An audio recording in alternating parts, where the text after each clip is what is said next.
ईश्वर सगुण निर्गुण साकार निराकार सब कुछ है, क्योंकि वो है समग्र। श्रीमद् भगवद गीता में ब्रह्म अर्थात निर्गुण निराकार, परमात्मा अर्थात सगुण निराकार और भगवान अर्थात सगुण साकार तीनों को एक कहा गया है। कहने का मतलब है ब्रह्म, परमात्मा, भगवान तीनों सगुण के अंतर्गत हैं, लेकिन सिर्फ ब्रह्म ही निर्गुण के अंतर्गत है, क्योंकि निर्गुण में गुण नहीं है, इसीलिए निर्गुण सीमित है और सगुण समग्र है। नमस्कार दोस्तों, मैं सूरज आप सभी व्यूअर्स को मेरे YouTube channel science of souls में स्वागत करता हूँ। आज के वीडियो में हम भगवद गीता के पहले अध्याय का 26वां और 27वां श्लोक को समझेंगे। इन श्लोकों में श्री भगवान कुरुवंशियों को देखने के लिए कहने के बाद अर्जुन अपने संबंधियों को देख के क्या कहने जा रहे हैं उसके बारे में बताया गया है। तो दोस्तों चलिए सबसे पहले हम 26वां श्लोक को रिसाइट करते हैं। तत्र पश्यत्स्थितान् पार्थः पितॄनथ पितामहान् आचार्यं मातुलान् भ्रातॄन् पुत्रान् पौत्रान् सखींस्तथा ससुरान् सुहृदश्चैव सेनयोः उभयोः अपि। अर्थ, उसके बाद अर्जुन दोनों सेनाओं में उपस्थित अपने पिताओं को और पितामहों को, इसके अलावा आचार्यगण, मातुलगण, भ्रातागण, पुत्रगण, पौत्रगण, बंधुगण, ससुरगण और सुहृदगण को भी देखे। व्याख्या, तत्र पश्चात् सेनयोः उभयोः। जब श्री भगवान अर्जुन को बोले रणभूमि में एकत्रित कुरुवंशियों को देखो, तब दोनों सेनाओं में उपस्थित अपने संबंधियों की तरफ उनकी नजर पड़ी। उन्होंने देखा युद्ध में उनके पिता समान भूरिश्रवा इत्यादि अपने स्थान में खड़े हैं।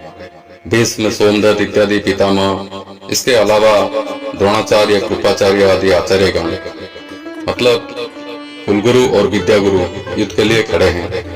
पुरुजित, कुंतीभोज, शल्य, शकुनि इत्यादि मामा और भीम, दुर्योधन इत्यादि भाई खड़े हैं। अभिमन्यु, घटोत्कच, लक्ष्मण जो कि दुर्योधन के पुत्र हैं इत्यादि पुत्र और उनके भतीजे, इसके साथ पौत्रगण भी इस दल में खड़े हैं। अश्वत्थामा दुर्योधन के मित्र और हमारे पक्ष के मित्र भी खड़े हैं। द्रुपद, शल्य इत्यादि ससुर और हमारे पक्ष के हित चाहने वाले सात्यकी, कृतवर्मा इत्यादि निस्वार्थ सुहृद भी खड़े हैं। अब समस्त संबंधियों को देखने के बाद अर्जुन ने क्या किया, संजय इस 27वें श्लोक में बता रहे हैं। तान् समीक्ष्य कौन्तेयः सर्वान् बन्धून् अवस्थितान् कृपया परयोऽभीष्ट दिशिदन् इदम् अब्रवीत्। और अपने अपने स्थान में खड़े संबंधियों को देख बहुत व्याकुलता के साथ विषादमग्न होकर अर्जुन ये वचन बोले। व्याख्या, तान् सर्वान् बन्धून् अवस्थितान् समीक्ष्य। पूर्व श्लोक में कथित आत्मीय स्वजनों के अलावा अर्जुन, वाल्मीकि इत्यादि प्रपितामह, धृष्टद्युम्न, शिखंडी, सूरत इत्यादि सालक, जयद्रथ आदि बहनोई और भी अनेकों संबंधियों को दोनों सेनाओं में देखे। सकौन्तेय कृपया परयोऽभीष्टः। सकौन्तेय कहने का मतलब है माता कुंती जिन अर्जुन के पास युद्ध करने के लिए खबर भिजवाए थे और जो अर्जुन शूरवीरता के साथ बोल रहे थे मेरे साथ कौन कौन युद्ध करेंगे, भगवान श्री कृष्ण को दोनों सेनाओं के मध्य भाग में रथ खड़ा करने के लिए आज्ञा दिए थे, वही कुंती नंदन अर्जुन अभी व्याकुल हो रहे हैं। दोनों सेनाओं में जन्मगत और शिक्षागत संबंधियों को देखने के बाद अर्जुन के मन में विचार आया कि युद्ध में इस पक्ष के लोग मरे या उस पक्ष के लोग मरे, नुकसान तो हमारा ही होगा, हमारे ही कुल का विनाश होगा, संबंधी तो हमारे ही मरेंगे। ऐसे विचार आने से अर्जुन के हृदय में युद्ध के लिए इच्छा खत्म हो गया और हृदय में कायरता, व्याकुलता उत्पन्न हुआ।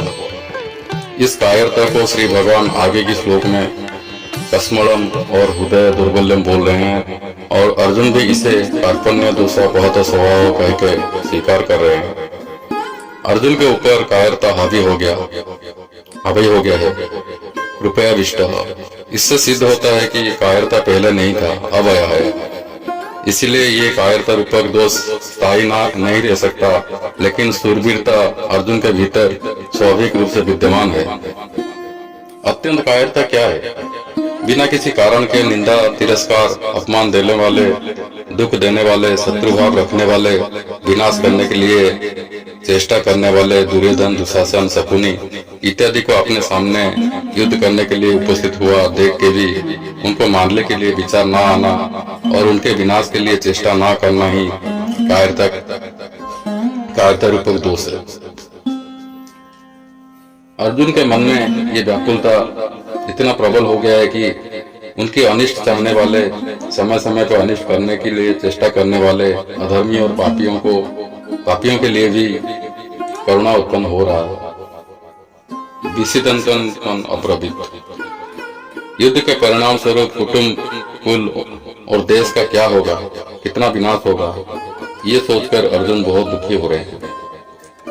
तो दोस्तों आज के लिए इतना ही। नेक्स्ट वीडियो में हम अर्जुन विषादग्रस्त होकर भगवान श्री कृष्ण से क्या कह रहे हैं उसके बारे में जानेंगे। वीडियो अच्छा लगे तो लाइक, कमेंट और सब्सक्राइब कर दीजिए। जय श्री कृष्ण।